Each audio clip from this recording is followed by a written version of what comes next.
आफत का खजीना दे, सैलाब मासी में ताअत का सफीना दे, हस्ती के अंधेरों को अनवारे मदीना दे,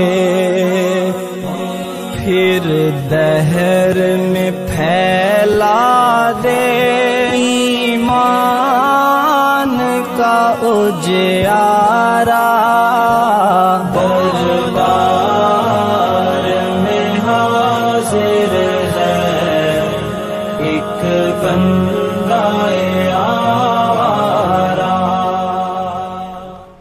बिस्मिल्लाहिर्रहमानिर्रहीम, नहमदुहु व नुसल्ली अला रसूलिहिल करीम, अम्मा बाद। प्यारे बच्चों, अल्हम्दुलिल्लाह आज हमारे सीरतुन नबी कोर्स का 8वां सेशन है। गुज़िश्ता कल के सेशन में जो कुछ हमने पढ़ा था और उसमें जो कुछ बातें याद रखने की थी, यकीनन आपने उसे याद कर लिया होगा। मैं 1-2 मिनट में गुज़िश्ता कल के सेशन को रिकैप करके हमारे इस सीरत के मुबारक सिलसिले को आगे बढ़ाना चाहता हूँ। प्यारे बच्चों, जैसा कि मैंने गुज़िश्ता कल बयान किया था कि प्यारे आका जनाब मुहम्मदुर रसूलुल्लाह सल्लल्लाहु अलैहि वसल्लम ने जब मक्कतुल मुकर्रमा में लोगों को खुल्लम खुल्ला दीन इस्लाम की दावत देनी शुरू की और लोगों को इस्लाम की तरफ बुलाया और बुतों की परस्तिश से, बुतों की इबादत से जब मक्के वालों को रोका तो मक्के वाले आपके दुश्मन हो गए। प्यारे बच्चों, मैंने बताया था कि नबूवत के बाद के जो शुरू के 3 साल थे वो तो खुफिया दावत के थे, यानी प्यारे आका पोशीदा तौर पर लोगों को दीन इस्लाम की तरफ बुलाते थे। लेकिन नबूवत के 4थे साल में अल्लाह तबारक व तआला की तरफ से हुक्म हुआ कि अब आपको लोगों में चल फिर कर खुल्लम खुल्ला बुतों की परस्तिश से, बुतों की पूजा पाठ से लोगों को रोकना है और लोगों को दीन इस्लाम की तरफ बुलाना है। तो प्यारे आका सफ़ा की पहाड़ी पर चढ़े और चढ़कर आपने मक्के वालों को अलल ऐलान खुल्लम खुल्ला दीन इस्लाम की दावत दी और बुतों की परस्तिश से प्यारे आका ने रोका। बच्चों, मैंने बताया था कि नबूवत का 4था साल का दरमियाना था, तो इन कुफ़ार मक्का की तरफ से प्यारे आका पर और प्यारे आका के जो मानने वाले जो मुसलमान थे, मुसलमानों पर जुल्म सितम का एक सिलसिला शुरू हुआ। और जब नबूवत का 5वां साल आया तो मक्के वालों का ये जुल्म अपने इंतहा को पहुंच गया था। तो प्यारे आका ने मक्के के उन मुसलमानों को जो काफिरों के जुल्म सितम का शिकार थे उनको ये मशवरा दिया कि आप जो है हबशा की तरफ हिजरत कर जाएं, हबशा चले जाएं। चुनांचे हिजरत के 5वें साल में मुसलमानों की पहली जमात ने हबशा की तरफ हिजरत की है, जिसमें 12 मर्द और 4 औरतें थीं। और इस पहली हिजरत हबशा के बाद में हज़रत हमज़ा ने और हज़रत उमर ने भी इस्लाम कबूल कर लिया। हज़रत उमर और हज़रत हमज़ा ने जब इस्लाम कबूल किया तो कुफ़ार मक्का का जो जुल्म सितम का अंदाज़ था वो और ज़्यादा हो गया। उनसे मुसलमानों की दुश्मनी और बढ़ गई और उन्होंने मज़ीद और ज़्यादा मुसलमानों को सताना शुरू किया। और बच्चों, मैंने ये भी बताया था कि हज़रत उमर और हज़रत हमज़ा के इस्लाम के ज़रिए से मुसलमानों को बहुत मदद मिली। हज़रत उमर के इस्लाम लाने से पहले मुसलमान खुल्लम खुल्ला काबतुल्लाह के साये में नमाज अदा नहीं कर सकते थे, लेकिन हज़रत उमर के इस्लाम लाने के बाद में मुसलमानों ने खुल्लम खुल्ला काबतुल्लाह के साये में नमाज अदा करना शुरू कर दिया। लेकिन काफिरों की तरफ से जो जुल्म सितम का सिलसिला था वो बराबर जारी था। तो प्यारे आका ने दोबारा सहाबा को यह मशवरा दिया कि आप में से जो हबशा जाना चाहता है वो चला जाए, जान की भी हिफाजत होगी और ईमान की भी हिफाजत होगी। और हबशा पहुंचकर आप जो है आसानी से अपने दीन पर अमल कर सकेंगे। तो बच्चों, हिजरत के 5वें साल के आखिर में या फिर हिजरत के 6ठे साल के शुरू में मुसलमानों की दूसरी जमात ने हबशा की तरफ हिजरत की है, जिसमें तकरीबन 82 मर्द थे, यानी 82 मर्द थे और तकरीबन 18 औरतें थीं।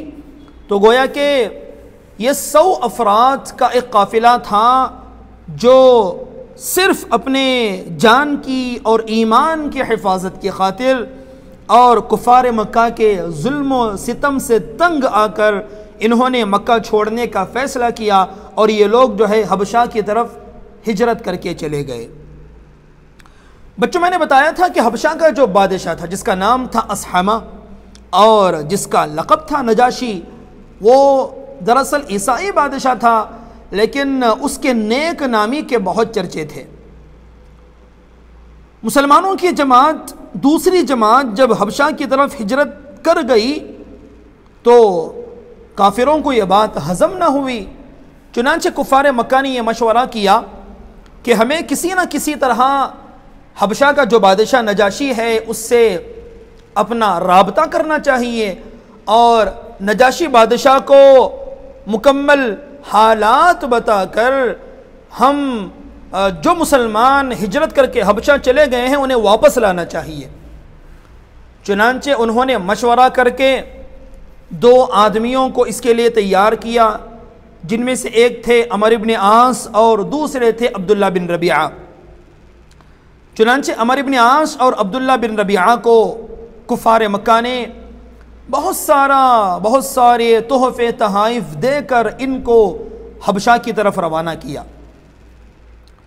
चुनांचे अमर इब्न आस और अब्दुल्ला बिन रबिया ये बहुत सारे तोहफ़े तहाइफ लेकर कुफ़ार मक्का की तरफ से कासिद बनकर हबशा गए और हबशा जाकर इन्होंने बादशाह से, नजाशी बादशाह से मिलने से पहले इन्होंने ये काम किया कि नजाशी बादशाह के जो उज़रा थे, जो उसके वज़ीर थे, उन्होंने उनसे मुलाकात की और उनसे मुलाकात करके उनको तोहफ़े तहाइफ पेश किए और यूँ कहा कि हमारे मुल्क से, मक्कतुल मुकर्रमा से कुछ नौजवान जिनमें से अक्सर हमारे ही रिश्तेदार हैं, वो अपना दीन छोड़कर, हमारे बाप दादा को जो दीन है जिस पर हम बरसों से चले आ रहे हैं, उस दीन को छोड़कर उन्होंने एक नया दीन उन्होंने इख्तियार कर लिया है और उन्होंने मक्का छोड़कर आपके मुल्क में उन्होंने पनाह ली है।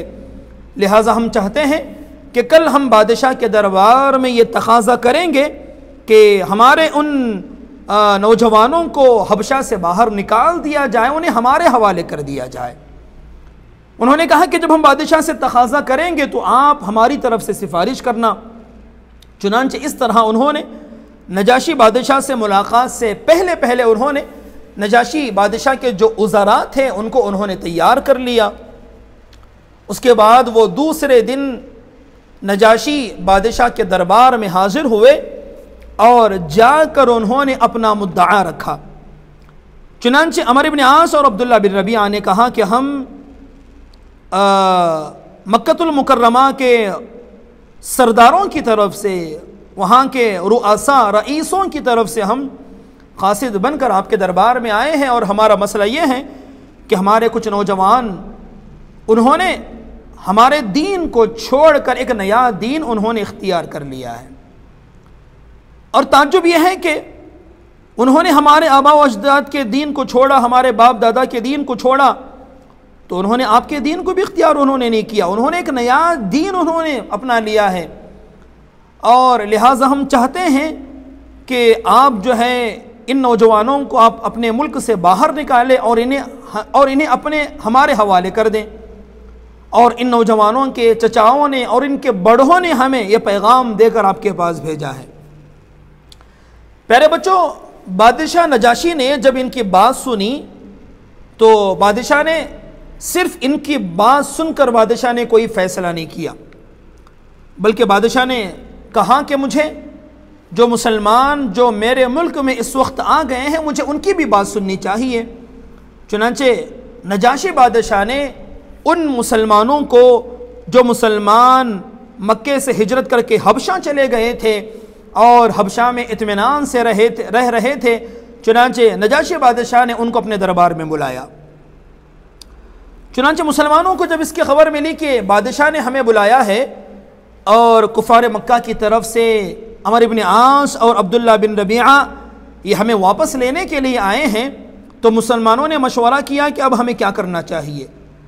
चुनांचे मुसलमानों की उस जमात ने यह मशवरा किया कि हम बादशाह के दरबार में जाएंगे और बादशाह से बिल्कुल सच सच कहेंगे, हम झूठ नहीं बोलेंगे। फिर मुसलमानों ने यह भी तय किया कि पूरी जमात बादशाह से बात करने के बजाय बेहतर यह है कि हम अपनी तरफ से एक आदमी को अपना एक जिम्मेदार तय करें जो बादशाह से बात करेगा। चुनांचे बच्चों, मुसलमानों की तरफ से नजाशी बादशाह से बात करने के लिए जिनको तय किया गया था वो हज़रत जाफ़र तैयार थे।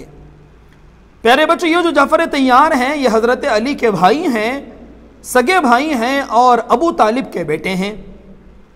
चुनांचे मुसलमानों का ये काफ़िला बादशाह के दरबार में गया तो बादशाह ने मुसलमानों के सामने सारी सूरत हाल रखी और बताया कि इस तरह मक्कतुल मुकर्रमा की तरफ से तुम्हारे बड़ों की तरफ से ये दो अफराद कासिद बनकर आए हैं और इनकी तरफ से ये शिकायत है कि तुमने अपने बाप दादा के दीन को छोड़कर तुमने एक नया दीन इख्तियार कर लिया है, क्या मामला है। तो प्यारे बच्चों, हज़रत जाफ़र तैयार ने बादशाह के दरबार में उन्होंने बात करनी शुरू की।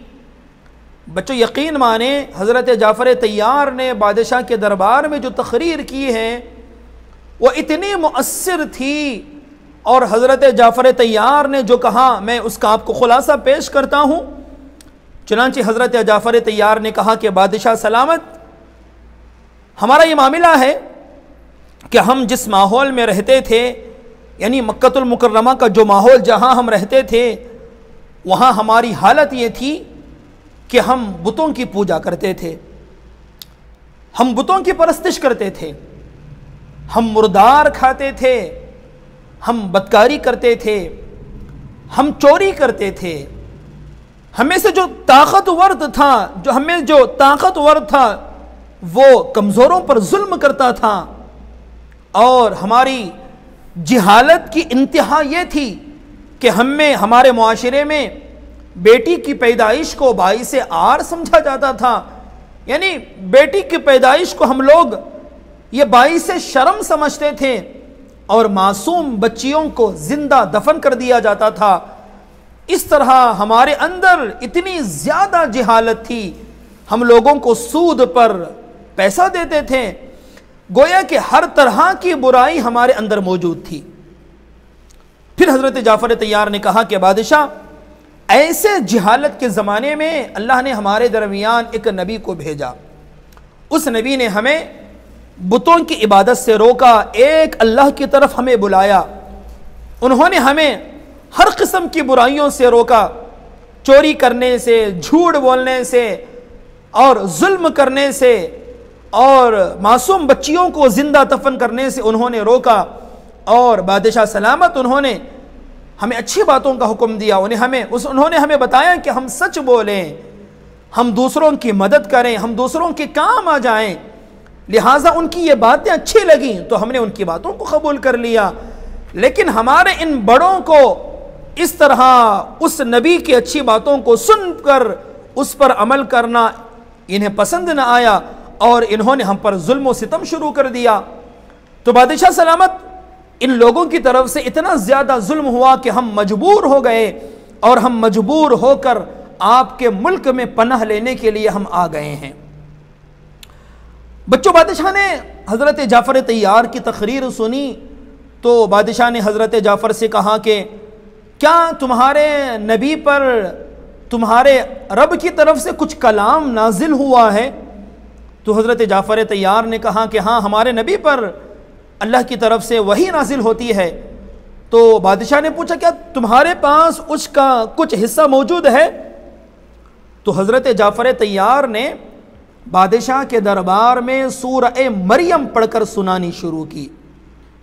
बच्चों यकीन माने, सीरत निगारों ने लिखा है कि हज़रत जाफ़र तैयार ने बादशाह के दरबार में जब सूरह मरियम पढ़ना शुरू की, हज़रत जाफ़र तैयार सूरह मरियम की तिलावत कर रहे थे और हज़रत जाफ़र सूरह मरियम की तिलावत कर रहे हैं और बादशाह नजाशी पर और उसके दरबार में उसके जो उलमा मौजूद थे, जो इंजील के आलिम थे और जो हज़रत ईसा को मानते थे और जो हज़रत मरियम को मानते थे, उन्हें सूरह मरियम को उन्होंने सुना तो उनके दिलों पर कुरान ने ऐसा असर किया कि बादशाह खुद भी मुतासिर होकर रोने लगा। चुनांचे बच्चों, सीरत निगारों ने लिखा है कि जाफ़र तैयार के, हज़रत जाफ़र तैयार के कुरान को सुनकर बादशाह नजाशी इतना रोया कि उसकी जो दाढ़ी थी वो उसके आंसुओं से तर हो गई, भीग गई। और उसके दरबार में जो उलमा बैठे हुए थे उनका ये आलम था कि उनके सामने जो किताब इंजील रखी हुई थी वो किताब भी उनके आंसुओं की वजह से भीग गई। चुनांचे बादशाह नजाशी ने कहा कि तुम्हारा कलाम सच्चा है और तुम्हारे नबी सच्चे हैं। चुनांचे उसने अमर इब्न आस और अब्दुल्ला बिन रबिया से कहा कि तुम फौरन इस वक्त मेरे मुल्क से बाहर चले जाओ, मैं किसी भी सूरत में इन मुसलमानों को तुम्हारे हवाले नहीं कर सकता। चुनांचे अमर इब्न आस और अब्दुल्ला बिन रबिया ये नाकाम होकर, नामुराद होकर बादशाह के दरबार से निकले। लेकिन बच्चों, अभी मामला ख़त्म नहीं हुआ। सीरत निगारों ने लिखा है कि अमर इब्न आस और अब्दुल्ला बिन रबिया जब वापस आ गए तो उन्होंने अभी हबशा नहीं छोड़ा, वो वहीं ठहरे रहे। अमर इब्न आस ने अब्दुल्ला बिन रबिया से कहा कि मैं कल दोबारा बादशाह के दरबार में जाऊंगा, फिर कल बादशाह के दरबार में जाकर मैं बादशाह को ऐसी बात कहूंगा मुसलमानों के बारे में कि बादशाह मुसलमानों को जरूर बाहर करेगा। चुनांचे जब दूसरा दिन आया तो अमर इब्न आस और अब्दुल्ला बिन रबिया ये दोबारा बादशाह के दरबार में आए और दोबारा इन्होंने मुसलमानों के बारे में शिकायत की। चुनांचे उन्होंने कहा कि बादशाह सलामत, ये जो मुसलमान है ना, ये हज़रत ईसा और हज़रत मरियम के बारे में बहुत बड़ी बातें कहते हैं। बच्चों देखें, ये अमर इब्न आस का बहुत ही ख़तरनाक वार था जो उसने बादशाह पर किया है और मुमकिन था कि बादशाह इससे मुतासिर हो जाता। बादशाह को जब ये मालूम हुआ कि मुसलमान हज़रत ईसा, इसलिए कि बच्चों मैंने बताया था कि ये जो बादशाह नजाशी था ये तो ईसाई था, हज़रत ईसा का ये पैरोकार था, हज़रत ईसा का ये फॉलोवर था। जब बादशाह ने सुना कि मुसलमान हज़रत ईसा और मरियम के बारे में बहुत बड़ी बातें कहते हैं तो नजाशी बादशाह ने मुसलमानों को दोबारा बुलाया, फिर पूछा कि तुम्हारा हज़रत ईसा के बारे में क्या अकीदा है। बच्चों, हज़रत जाफ़र तैयार ने कहा कि हम हज़रत ईसा के बारे में वही कहेंगे जो हमारे नबी ने कहा है। नजाशी ने पूछा तुम्हारे नबी ने क्या कहा, तो हज़रत जाफ़र तैयार ने कहा कि हज़रत ईसा ये अल्लाह के बंदे हैं, अल्लाह के रसूल हैं, अल्लाह की रूह हैं, अल्लाह का कलीमा है। हज़रत ईसा रूहुल्लाह है, कलिमतुल्लाह है, जिनको अल्लाह तबारक व तआला ने हज़रत मरियम की तरफ इल्क़ा फरमाया था। हज़रत ईसा ये अल्लाह के बंदे हैं, अल्लाह के रसूल हैं, अल्लाह की रूह हैं, अल्लाह का कलिमा है। बच्चों, हज़रत ईसा के बारे में हज़रत जाफ़र तैयार ने जब मुसलमानों का ये अक़ीदा बयान किया तो सीरत निगारों ने लिखा है कि बादशाह के दरबार में एक तिनका पड़ा हुआ था। नजाशी ने उस तिनके को उठाया, उठाकर कहा कि तुमने हज़रत ईसा के बारे में जो कुछ कहा ना, हज़रत ईसा तुमने जो कुछ कहा बिल्कुल उतने ही थे, उससे बढ़कर इस तिनके के बराबर भी नहीं थे। क्या मतलब? यानी तुमने हज़रत ईसा के बारे में जो कहा बिल्कुल हक है, सच है, उतना ही है जितना तुमने कहा था, उससे ज़्यादा हज़रत ईसा नहीं थे। चुनांचे उसके बाद में नजाशी बादशाह ने अमर इब्न आश को और अब्दुल्ला बिन रबिया को उनके जो कुछ तोहफ़े तहाइफ थे वापस कर दिए और उनको अपने मुल्क से बाहर भगा दिया।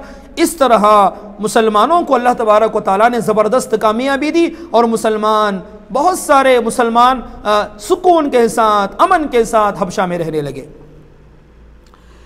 प्यारे बच्चों, अब मैं आपको और थोड़ा आगे लेकर जाना चाहता हूं। कुफार मक्का को जब इस मुसलमानों की जो दूसरी हिजरत हबशा के बारे में उन्होंने जो चाल उन्होंने चली थी, जो उन्होंने खेल जो बनाया था कि हमें मुसलमानों को हबशा से वापस निकालना है और दोबारा इन पर जुल्म करना है, जब इनकी ये चाल कामयाब नहीं हुई तो कुफार मक्का गुस्से से पागल हो गए, उनके दुश्मनी में इजाफा हो गया। चुनांचे बच्चों, सीरत निगारों ने लिखा है कि नबुव्वत का 6वां साल ख़त्म हो रहा था। अब कुफार मक्का ने, वैसे तो कुफार मक्का मुसलमानों पर जुल्म सितम के पहाड़ तोड़ रहे थे, लेकिन बच्चों नबुव्वत के 6वें साल के आखिर में कुफार मक्का ने जो मुसलमानों को सताने के लिए जो खौफनाक प्लान तैयार किया था, वो अब तक का सबसे निहायत खतरनाक प्लान था। चुनांचे कुफार मक्का ने एक मीटिंग बुलाई और उन्होंने यह मशवरा किया कि मुसलमान तो दिन ब दिन बढ़ते जा रहे हैं, ये तो इस्तिकामत के पहाड़ हैं, ये ना तो हमारे जुल्म सितम से ये वापस जा रहे हैं और ना लालच यहाँ पर चल रही है। लिहाजा कुफार मक्का ने एक मीटिंग बुलाई जिसमें तकरीबन 20-25 बड़े बड़े कुफार मक्का के सरदार मौजूद थे। उन्होंने मिलकर यह मशवरा किया कि हमें अब एक फाइनल कोई ऐसा फैसला करना चाहिए जिससे मुसलमानों की जड़ ख़त्म हो जाए। चुनांचे उन्होंने मशवरे में यह तय किया कि हमें मुसलमानों का और बनु हाशिम का और बनु मुत्तलिब का, बच्चों मैं आपके जहन पर थोड़ा सा बोझ डालना चाहता हूँ, अब थोड़ा पीछे चले। मैंने आपको बहुत पहले बताया था कि ये जो हाशिम हैं प्यारे आका के परदादा हैं। मैंने आपको हज़रत हाशिम का किस्सा सुनाया था। मैंने बताया था कि हाशिम के एक भाई थे जिनका नाम था मुत्तलिब। मैंने अब्दुल मुत्तलिब का, जिनका नाम शैबा था, मैंने उनका भी आपको किस्सा सुनाया था। तो कुफार मक्का ने यह तय किया कि कबीला कुरैश में जो बनु हाशिम की जो शाख है और मुत्तलिब की जो शाख है, हमें इनका मुकम्मल बैकाट कर देना चाहिए। चुनांचे हम इनका ऐसा बैकाट करेंगे कि मक्के का कोई आदमी इनसे कोई मामला नहीं करेगा, इनसे लेन देन नहीं करेगा, इनसे बातचीत नहीं करेगा, इनसे शादी ब्याह नहीं करेगा, यानी मुकम्मल इनसे एक ख़ते ताल्लुक़ कर लिया जाए, इनसे इनका बैकाट कर दिया जाए। चुनांचे और कब तक करेंगे? जब तक के खुद ये बनु हाशिम और बनु मुत्तलिब के लोग मोहम्मद को हमारे हवाले न कर दें, मोहम्मद को वो हमारे हवाले कर दें कत्ल करने के लिए। नाऊज़ु बिल्लाह सुम्मा नाऊज़ु बिल्लाह। जब तक ये मोहम्मद को हमारे हवाले नहीं करेंगे हम इनका बैकाट करेंगे।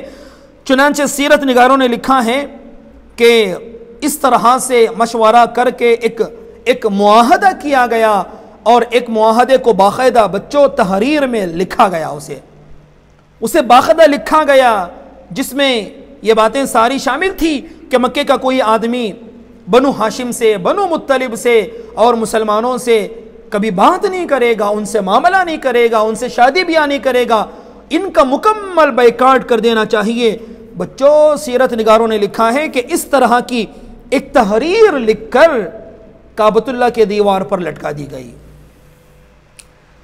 काबतुल्लाह की दीवार पर वो तहरीर और वो पैगाम लटकाने का मतलब ये था कि मक्के के हर आदमी को इस पर अमल करना है।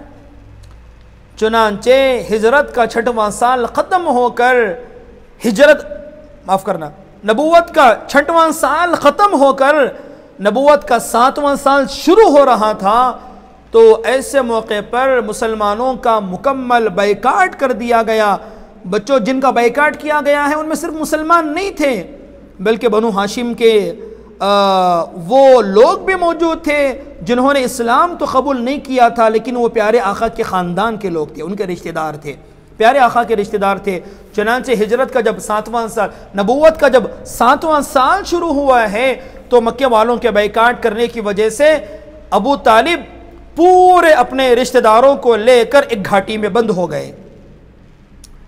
अबू तालिब चूंकि बड़े थे, चुनांचे अबू तालिब ने अपने पूरे रिश्तेदारों को जमा कर लिया जिन जिन का बायकाट किया गया था, और सबको लेकर अबू तालिब एक घाटी में बंद हो गए। बच्चों, वो घाटी आज भी शिआब अबी तालिब के नाम से मशहूर है।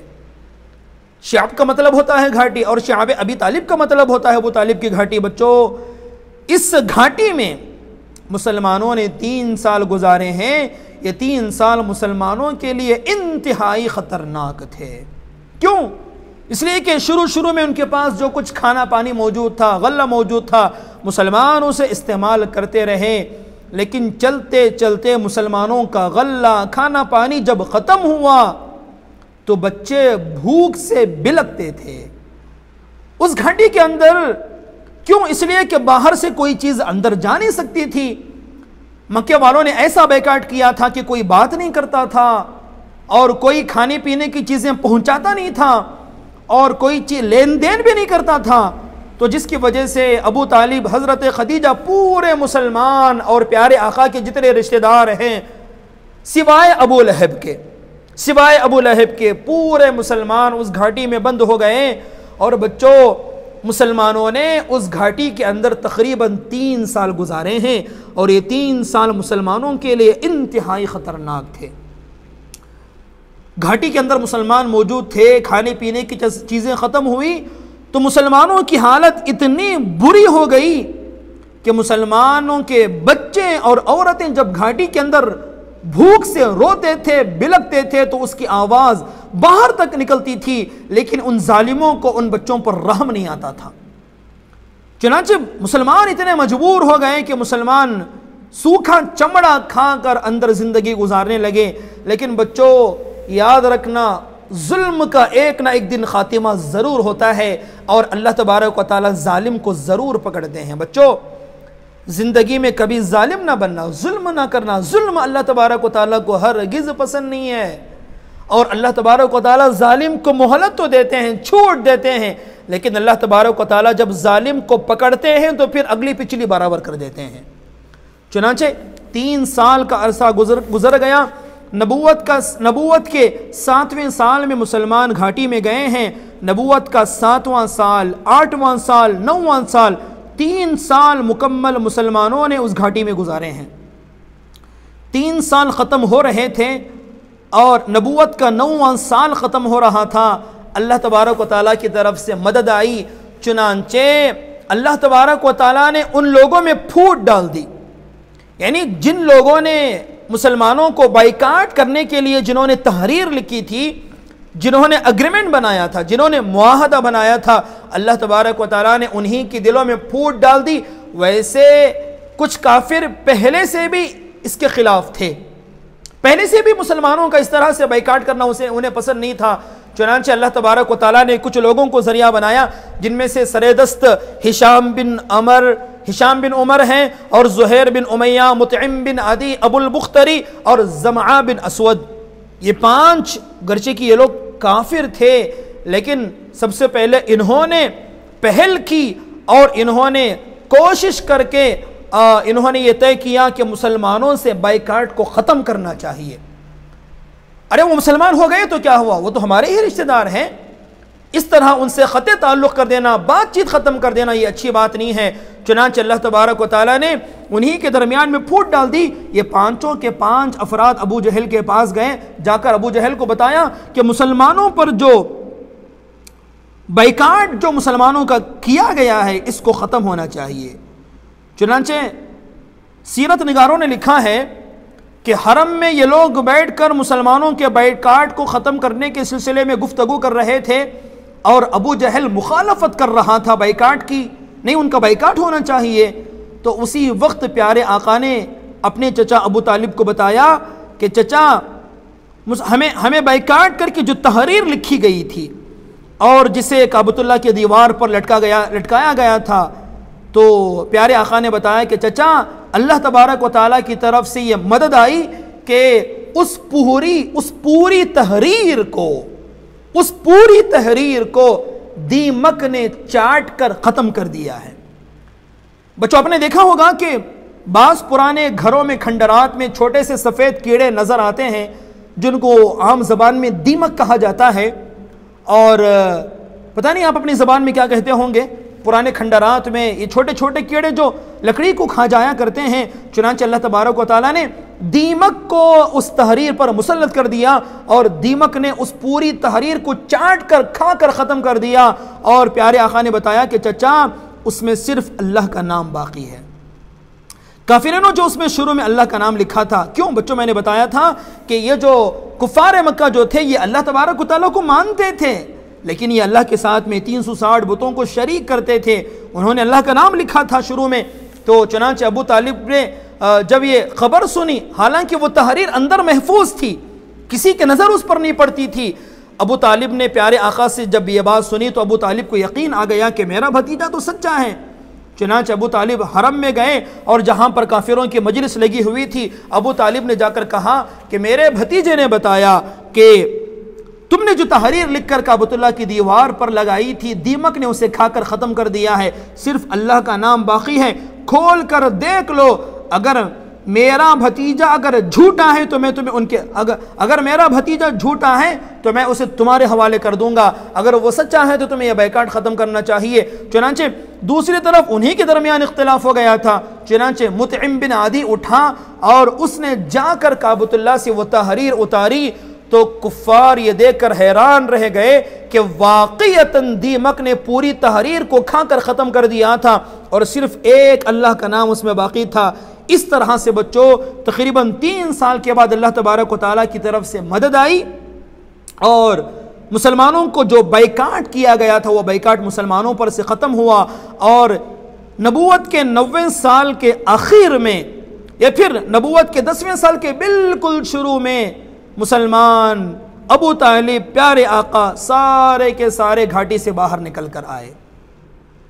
बच्चों आपको मालूम होना चाहिए कि मुसलमान ये 3 साल जो घाटी में गुजारे हैं बड़े तकलीफ़ के थे, लेकिन जब ये घाटी से निकल कर आए तो आने के बाद में अभी भी काफिरों की तरफ से जुल्म व सितम का जो सिलसिला था वो रुका नहीं। मुसलमानों के घाटी से बाहर आने के बाद भी काफिर अपनी पुरानी रविश पर बाकी रहे और वो मुसलमानों को बराबर सताते रहे। लेकिन बच्चों इसी नबूवत के 10वें साल में, तवज्जो करें, मैंने कहा कि नबूवत का 10वां साल इसलिए कि अब तक नबूवत के 9 साल मुकम्मल हो चुके थे। ये जो नबूवत का 10वां जो साल था प्यारे बच्चों, ये गुज़िश्ता सालों के मुकाबले में और ज़्यादा कठिन था। प्यारे आका पर गुज़िश्ता 9 सालों में जितनी मुसीबतें आई थी वो एक तरफ थी, लेकिन नबूवत के 10वें साल में प्यारे आका पर जो मुसीबतें आई हैं वो इतनी ज़्यादा थीं कि प्यारे आका ने नबूवत के 10वें साल को नाम दिया था आमुल हुज़्न, यानी गमों का साल। अब नबूवत के 10वें साल में प्यारे आका पर और मुसलमानों पर क्या मुसीबतें आई हैं, क्या हालात आए हैं, उसकी क्या तफसीलात हैं, उसका तज़किरा मैं फिर कल करूँगा। लेकिन बच्चों हमें इस वाक़ये से सबक लेना है कि हालात जितने भी ख़राब हों, हालात जितने भी ख़राब हों, हमें अपने ईमान पर मजबूत रहना है।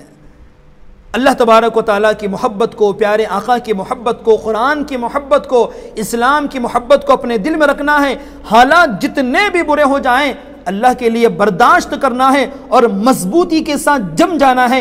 यकीन माने जितना हम ईमान पर इस्तिकामत से जमे रहेंगे, जो कुछ बुरे हालात पैदा होंगे बच्चों अल्लाह तबारक व तआला उन हालात को ख़त्म करेंगे और अल्लाह तबारक व तआला ज़ालिमों की ज़रूर पकड़ फरमाएंगे। बस अल्लाह तबारक व तआला से दुआ है कि अल्लाह तबारक व तआला प्यारे आका की सीरत को प्रैक्टिकली हमें अपनी ज़िंदगी में लाने की तौफ़ीक़ अता फरमाएँ। आमीन व आखिर दावाना अनिल हम्दुलिल्लाहि रब्बिल आलमीन।